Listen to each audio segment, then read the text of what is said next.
Hi friends, welcome to Falcon ಕರೆಸಿ. ಇವತ್ತು ನಮ್ಮ ಹತ್ರ ಬಲೋರಾ ಕ್ಯಾಂಪರ್ BS6 ಬಂದಿದೆ. ಹೊಸದಾಗಿ AC ಕಿಟ್ ಫಿಟ್ ಮಾಡ್ತಾ ಇದ್ದೀವಿ. ಇದಕ್ಕೆ ಕಂಪ್ನಿಯಿಂದ ಯಾವುದು ಬ್ಲೋಯರ್ ಯೂನಿಟ್ಸ್ ಎಲ್ಲ ಯಾವುದು ಬರಲ್ಲ, ವೆಂಟ್ಸ್ ಎಲ್ಲ ಏನೂ ಇರಲ್ಲ. ಹೊಸದಾಗಿ AC ಕಿಟ್ ಕಂಪ್ನಿ ಫಿಟ್ಟಿಂಗ್ ಮಾಡ್ತೀವಿ ಇವಾಗ. ಅದಕ್ಕೆ ಸರ್ ನೋಡ್ಬೋದು, ಇದು BS6 ಇಂಜಿನು. BS6 ಇಂಜಿನ್ ಅಂತಲ್ಲ, BS4, ಬೊಲೆರೋ ಕ್ಯಾಂಪರು, ಬೊಲೆರೋ BS6 ನೀವು, Eeco, Intra, Ashok Leyland Dost, truck, JCB ಎಲ್ಲ ಗಾಡಿಗೆ AC ನ್ಯೂ ಫಿಟ್ಟಿಂಗ್ ಮಾಡ್ಬೋದು. ಕೆಳಗೆ ಇರೋ ಕಾಂಟ್ಯಾಕ್ಟ್ ನಂಬರ್ಗೆ ಕರೆ ಮಾಡಿ. ಇದು ನೋಡಿ ಸರ್, ಇದು Bolero camper BS6 AC kit ಅಂದ್ಬಿಟ್ಟು ಎಲ್ಲ ಕಂಪ್ಲೀಟ್ ಬಂದ್ಬಿಡುತ್ತೆ. ಇದಕ್ಕೆ ನೋಡಿ ಸರ್, ಹೊಸ ವೆಂಟ್ಸು ಮಹೇಂದ್ರದು, pipelines, ducts, wiring harness, compressor, condenser, blower, operator kit. Condenser fit ಮಾಡ್ತಾ ಇದೀವಿ ಡೈಮೆನ್ಷನ್ಸ್ ತೊಗೊಂಡು. ಕ್ಲ್ಯಾಪ್ ಆಗಿ ನೀಟಾಗಿ ಫಿಟ್ಟಿಂಗ್ ಆಗುತ್ತೆ. ಇದು ನೀವು ನೋಡ್ಬೋದು, ಇವಾಗ ಕಂಡೆನ್ಸರ್ ಫಿಟ್ ಆಗಿದೆ. ನೋಡಿ, ಡ್ಯಾಶ್ಬೋರ್ಡ್ ರಿಮೂವ್ ಮಾಡಿದ್ದೀವಿ, ಆಪರೇಟರ್ ಯೂನಿಟ್ ಫಿಟ್ ಮಾಡಿದ್ದೀವಿ, ಬ್ಲೋಯರ್ ಯೂನಿಟ್ ಫಿಟ್ ಮಾಡಿದ್ದೀವಿ, ಕ್ಲ್ಯಾಂಪ್ಸ್ ಎಲ್ಲ ಸೆಟ್ ಮಾಡಿ ಪರ್ಫೆಕ್ಟ್ ಫಿಟ್ಟಿಂಗ್ ಆಗಿದೆ. ಇವಾಗ ಇದ್ರ ಮೇಲೆ ಡ್ಯಾಶ್ಬೋರ್ಡ್ ಕೂತ್ಕೊಳುತ್ತೆ. ಇವಾಗ ಅದಕ್ಕೆ ವೆಂಟ್ಸು ರೆಡಿ ಮಾಡ್ಕೊತಾ ಇದ್ದೀವಿ.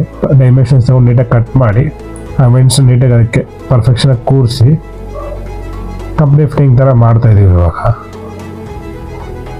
ಇವಾಗ ವೈರಿಂಗ್ ಹಾರ್ನೆಸ್ ಫಿಟ್ ಮಾಡ್ತಾ ಇದ್ದೀವಿ. ಸಾಕೆಟ್ ಟು ಸಾಕೆಟ್ಸ್ ಇರುತ್ತೆ, ಯಾವುದೋ ವೈರ್ ಕಟ್ ಮಾಡೋ ಅವಶ್ಯಕತೆ ಇರಲ್ಲ.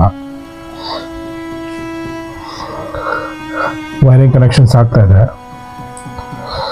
ಇದು ಡಕ್ಟ್ಸ್, ಇದು ನೀಟಾಗಿ ಏರ್ ಫ್ಲೋ ಹಾಕಿ ರೈಟ್ ಸೈಡ್ ಲೆಫ್ಟ್ ಸೈಡು. ನಾವು ಡ್ಯಾಶ್ಬೋರ್ಡ್ ಕೂರಿಸ್ತೀವಿ ಇವಾಗ ನೀಟಾಗಿ.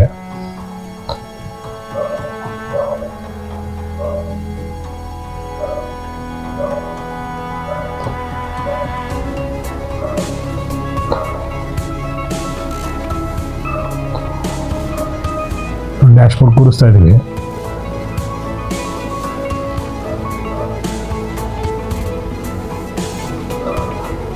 ಡ್ಯಾಶ್ಬೋರ್ಡ್ ಪರ್ಫೆಕ್ಟಾಗಿ ಕುತ್ಕೊಂಡಿದೆ. ಇವಾಗ ಆಚೆ ಸ್ವಲ್ಪ ವೈರಿಂಗ್ ಕೆಲಸ ಮಾಡ್ತಾ ಇದ್ದೀವಿ.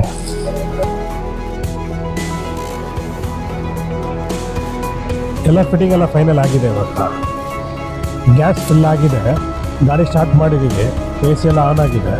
ಪೈಪ್ ಫಿಟ್ಟಿಂಗ್ಸ್ ನೋಡಿ ನೀಟಾಗಿ ಫಿಟ್ ಆಗಿದೆ, ಕಂಪ್ನಿ ಫಿಟ್ಟಿಂಗ್ ಥರನೇ ಬಂದಿದೆ.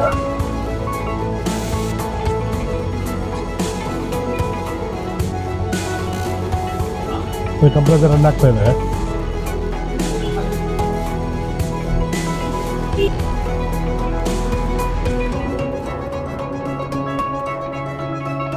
ಇದಕ್ಕೆ ಕಂಪ್ರೆಸರ್ ಬ್ರಾಕೆಟ್ ಒಂದು ಚೇಂಜ್ ಮಾಡಿದ್ದೀವಿ. ಕಂಪ್ರೆಸರ್ ಬ್ರಾಕೆಟ್ ನೋಡ್ಕೊಬೋದು. ಆಮೇಲೆ ಇದಕ್ಕೆ ಲಿಫ್ಟ್ ಸ್ಪ್ರಿಂಗ್ ಅಂತ ಬರುತ್ತೆ. ಸ್ವಲ್ಪ ಎಕ್ಸ್ಟ್ರಾ ಬ್ಲೇಡ್ ಆ್ಯಡ್ ಮಾಡ್ಕೊಬೇಕಾಗುತ್ತೆ, ಸ್ವಲ್ಪ ಗಾಡಿ ಹೈಟ್ ಆಗುತ್ತೆ. ಕೂಲಿಂಗ್ ನೋಡಿ ತುಂಬ ಚೆನ್ನಾಗಿದೆ. ಚಾನಲ್ನ ಸಬ್ಸ್ಕ್ರೈಬ್ ಮಾಡಿ, ನಮ್ಮ 3 ವೀಡಿಯೋಸ್ ಅಪ್ಡೇಟ್ ಮಾಡ್ತೀನಿ ನಾವು ನಿಮಗೆ.